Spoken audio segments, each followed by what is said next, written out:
Hello my dear students, today we will discuss the combination of two SHMs which are having the same time period. Okay, हमारे पास दो SHMs है जो एक point पे अगर साइमल्टेनियसली एक्ट करे तो what is the resultant motion that we get. अगर दो SHMs एक ही पॉइंट पे एक्ट करते हैं तो उस पॉइंट पे किस टाइप का मोशन हमको मिलेगा, this we will discuss today. Now हमारे पास दो SHMs है. Suppose the first one individually produces the displacement x1 is equal to a1 sin of omega t plus say phi 1. Okay, omega will be same because the time period for both the SHMs is same and the two SHMs are moving along the same direction. Okay, एक ही direction में दोनों SHMs act कर रहे हैं. Now and the other SHM will produce the displacement x2 is equal to a2 sin of omega t plus phi 2. phi 1 और phi 2 are the initial phase angles और जो initial phase angles है उनके वो different है, clear, but their time periods are same and they are moving along the same straight line, clear. Now when these two act on the same point, they produce the displacements x1 and x2 individually, but the resultant displacement x will be equal to the vector sum of these two displacements. So let us see what will be the sum. x1 is what? a1 sin of omega t plus y1 plus this is what? a2 sin of omega t plus phi 2. Clear. अब ये एक ही direction में add कर रहे हैं, act कर रहे हैं, इसलिए हम लोग इनको ऐड कर सकेंगे ऐसे. This will be equal to a1. अब इसको sine of a plus b के फॉर्मूला से एक्सपांड करेंगे, sine a cos b plus cos a sin b.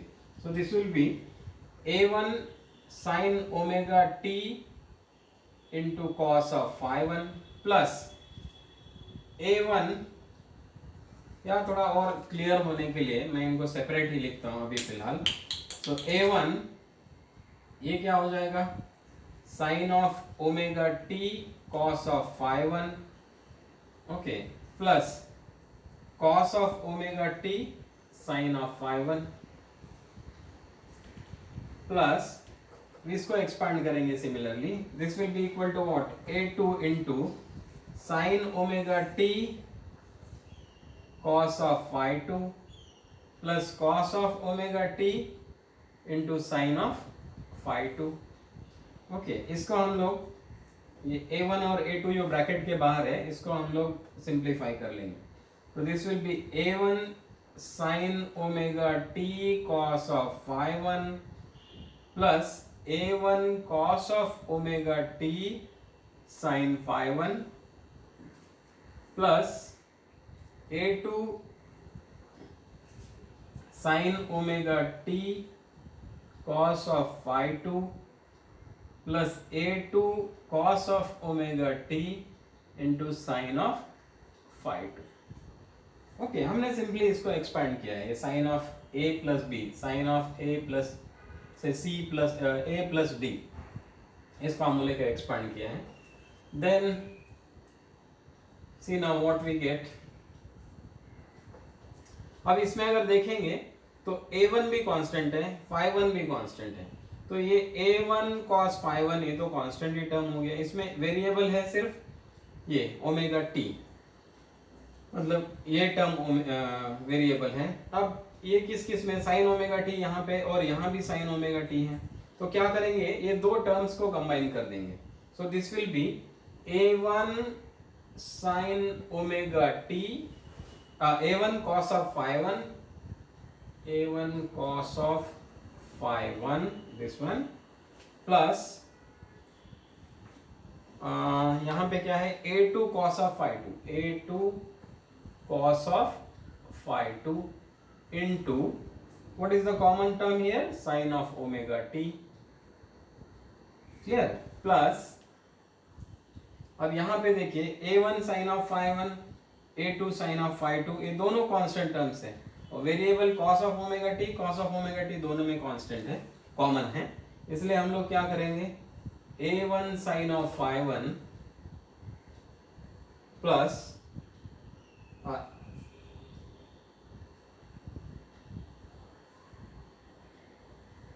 Plus a2 sine of phi two and cos of omega t. Okay. Now if we observe this, since everything in this is constant, so we can express this in terms of some other constant. ये सारा सब कुछ इसमें constant है, तो इसको हम लोग और एक constant के term में represent करते हैं. Now suppose this is r, ये एक और एक constant है, cos of delta, this is equal to a1 cos of phi 1 plus a2 cos of phi 2. ओके, और r sin of delta ये कांस्टेंट है. Suppose this constant is equal to a1 sin of phi 1 plus a2 sin of phi 2. हमने क्या किया है, सिर्फ ये एक कांस्टेंट टर्म है, इसको हमने दूसरे एक कांस्टेंट के टर्म में एक्सप्रेस किया है, that's it. Same thing with this. So now what we get is the resultant displacement x is therefore equal to, इसकी जगह पे ये कांस्टेंट लिखेंगे, r cos of delta into sin of omega t plus r sin of delta into cos of omega t. r common है, तो इसको can we write it like sin omega t cos delta plus cos omega t sin delta. So this will be equal to sin of omega t plus delta. Okay, sin a cos b plus cos a sin b के form में हमने convert कर दिया और ये r दोनों में common है. So now see the resultant displacement that we get is again simple harmonic motion. मतलब दो सिंपल हार्मोनिक मोशंस, अगर दो सिंपल हार्मोनिक वेव्स अगर एक ही डायरेक्शन में ट्रैवल कर रहे हैं और उनका टाइम पीरियड सेम है, तो वो कंबाइन होने के बाद जो डिस्प्लेसमेंट हम लोगों को मिलता है, that is again a simple harmonic motion, and the time period for the resultant is also same. See here, okay, but the initial phase angle will be delta. There it was phi 1 and phi 2. So now it will have the initial phase angle of delta. There we were having the amplitudes a1 and a2. The resultant amplitude in this case is r is equal to sin omega. In this case is r, resultant displacement. अब हम लोगों को ये अगर r find out करना है तो क्या करना पड़ेगा? This r will be equal to what? r square. R will be equal to under root of r square, मतलब r sin delta का square plus r cos delta का स्क्वायर. देखिए इसको ऐड करिए, इसको ऐड करेंगे, you will get r only. Clear? So this is our resultant of the two simple harmonic motions. And now this is r is equal to under root of r sin delta का square plus r cos delta square. Now what was r sin delta? See, r sin delta was equal to what? a1 sin of phi 1 plus a2 sin of phi 2. Now we want to square this, so this will be equal to what? This will be equal to a1 square sin square of phi 1 plus a2 square sin square of phi 2, a plus b का whole square या x plus y का whole square के फॉर्मूले में हम लोग डालेंगे, plus 2 times of a1 a2 sin phi 1 into sin phi 2, sin phi 1 into sin phi 2. Okay. Similarly, r cos of delta cos square will be equal to what? Now, r cos delta was equal to what? a1 cos of phi 1 plus a2 cos of phi 2, इसका square करेंगे we will get a1 square cos square of phi 1 plus a2 square cos square of phi 2 plus 2 times of a1 a2 into cos of phi 1 into cos of phi 2. Okay, now if we have to add these two terms, this will be equal to what? See, a1 square sin square of phi plus a1 square cos square of phi, ये दोनों को add करेंगे तो हम लोगों को क्या मिलेगा? a1 square sin square phi plus cos square phi is 1, sin square theta plus cos square theta is 1. So therefore this square, this plus this will give us what? Simply a1 square. a1 square common में sin square phi 1 plus cos square phi 1 will be 1 plus same thing here a2 square sin square phi 2 plus a2 square cos square phi 2, ये दोनों को add करेंगे तो हमको मिलेगा a2 square sin square phi 2 plus cos square phi 2 will be equal to 1. Okay, plus यहाँ देखिए 2 times of a1 a2 दोनों में है, 2 times of a1 a2 2 times of a1 a2, और ब्रैकेट में क्या होगा हमारे पास? ब्रैकेट में कॉमन क्या होगा? sin phi 1 sin phi 2 plus cos phi 1 cos phi 2. अब cos of a minus b का फॉर्मूला अगर आपको याद होगा तो that is equal to what? cos a cos b minus plus sin a sin b. Same thing here. So therefore we will get what? a1 square plus a2 square plus 2 times of a1 a2 into cos of what we get? phi 1 minus phi 2. Okay, so this is what? This is this thing r sin delta का square plus r cos delta का square. Now r हम लोगों को कैसा मिलेगा? r will be equal to the square root of this. So therefore r is equal to under root of c a1 square plus a2 square plus 2 times of a1 a2 into cos of phi 1 minus phi 2. Easy. So now we have obtained the resultant amplitude, yeah, amplitude of the resultant displacement. So now let us discuss some special cases. Okay, ये तो displacement हो गया. अब अगर ये जो phi 1 और phi 2 के बीच में डिफरेंस है, phi 1 और phi 2 क्या है? इनिशियल फेज एंगल्स, दोनों जो वेव्स x1 और x2 आई थी सिंपल हार्मोनिक वेव्स, उनका ये फेज डिफरेंस है.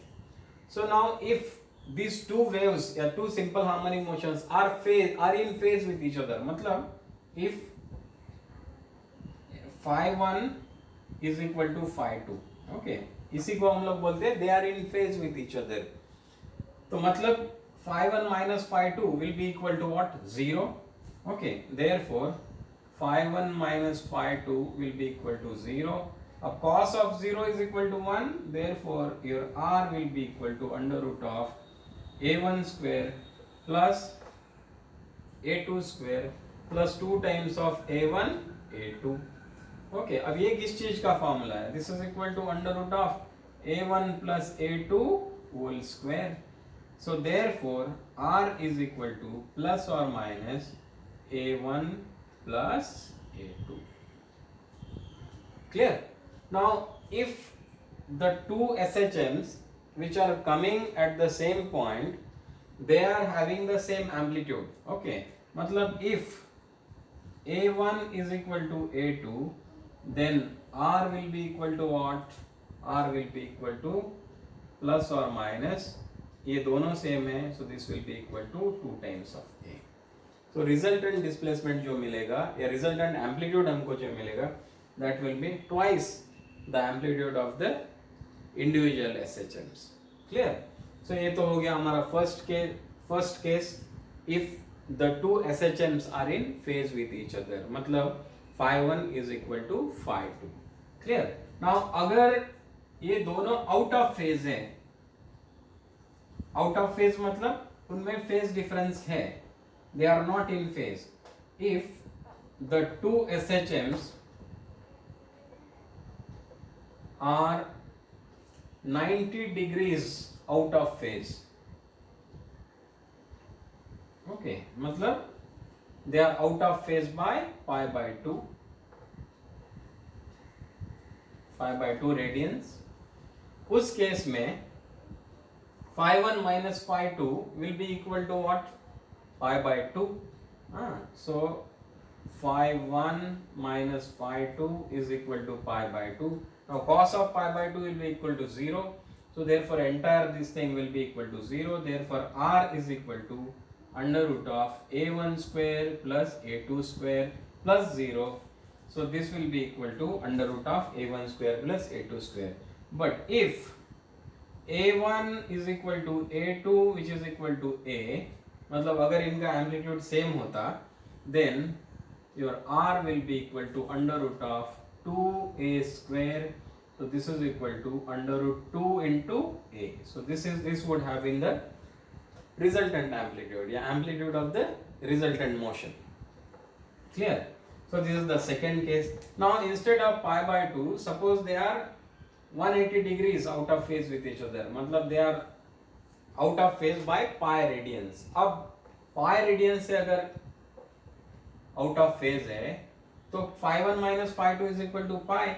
In that case cos of pi is equal to what? ये तो cos of this thing, cos of pi is minus 1. So therefore r will become equal to what? Under root of a1 square plus a2 square minus, अब ये minus 1 हो जाएगा, so minus 2 times of a1 into a2.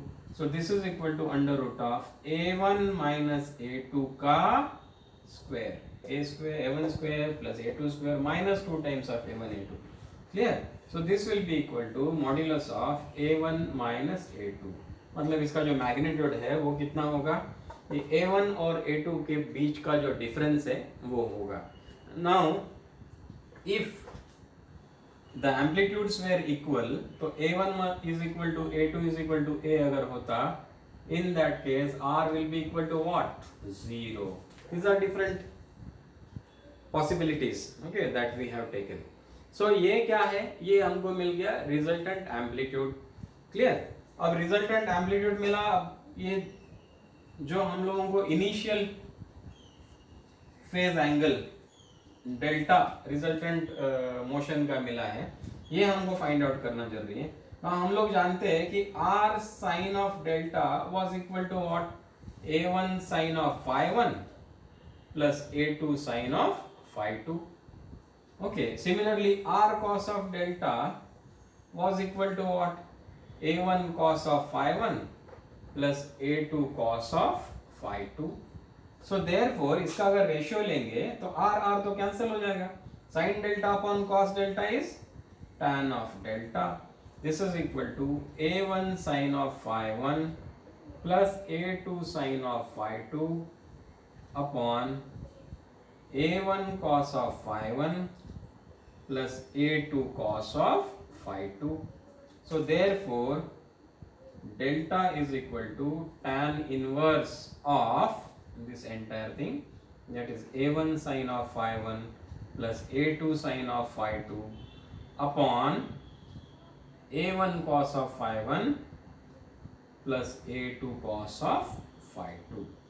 Okay, so this is how we get the resultant of the two SHMs which are moving along the same direction, whose direction is same but their amplitudes are different, their time period is also same.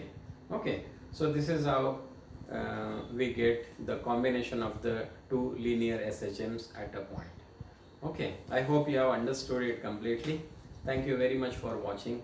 Keep viewing these videos.